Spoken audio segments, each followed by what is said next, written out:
Hello, and welcome to Incentives. I'm Jermaine Watts. In this short 5-minute video, I'd like to talk about the why, what, and how of propensity management. We've all been there. A friendship blossoms in an instant. We sense a kinship and ease with someone as if we'd known them our entire lives. And of course, we've also all had the experience when no amount of putting our best foot forward worked. There simply was no click, and an encounter left us feeling unmoved, fatigued, or maybe even irritated, often without us really knowing why. Propensity dynamics are at the heart of what is going on.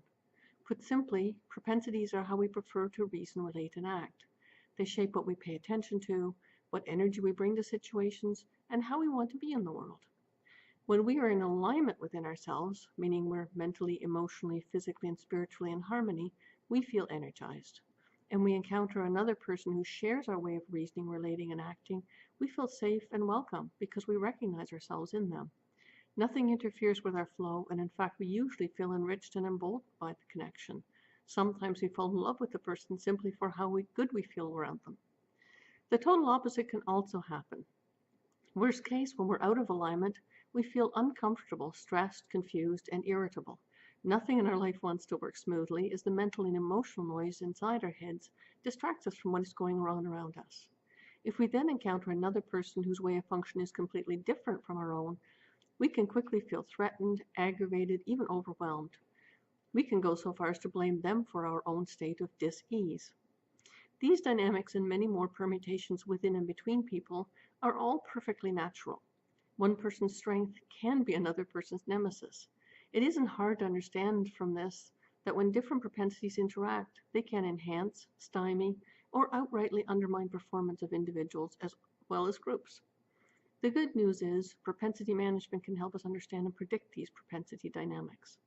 It can help us think about what is likely to happen when propensities are combined, both in terms of teamwork and team functionality.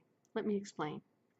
For a group to perform as a team, it needs to have enough behavioral homogeneity to keep conflict at constructive levels, and enough behavioral diversity to avoid tunnel vision and groupthink.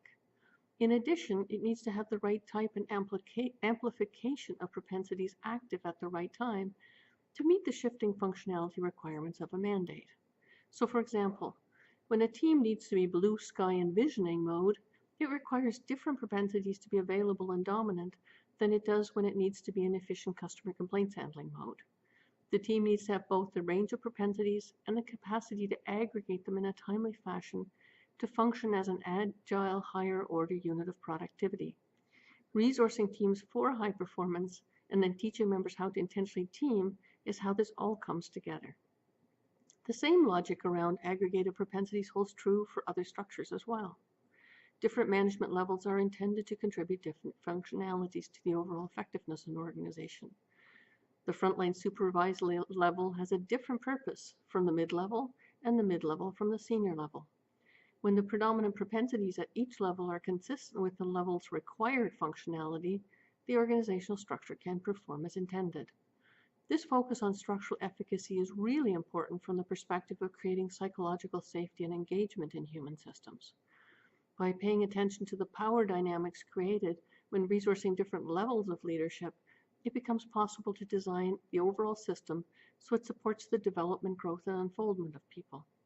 How? By making sure that people allocated positions with responsibility for guiding the performance of others have a natural talent for building strong interpersonal relationships and this is important, for wanting to invite others to step into their own power and potential. When they bring these gifts along with whatever technical strength needed for the role, they can contribute to the cultivation of a healthy human system. Propensity management is a user-friendly methodology that provides organizational designers, management system developers, workforce planners, performance improvement specialists, and talent management professionals a framework for working together to improve human system functionality. Working with propensity management, these human system shapers can align and integrate their efforts to solve systemic organization performance challenges and create a healthier, more engaged, and agile human system. If you'd like to learn more about propensity management and how it can help your organization, send us an email or sign up for our online orientation to Building Healthy Human Systems workshop. We would love to hear from you.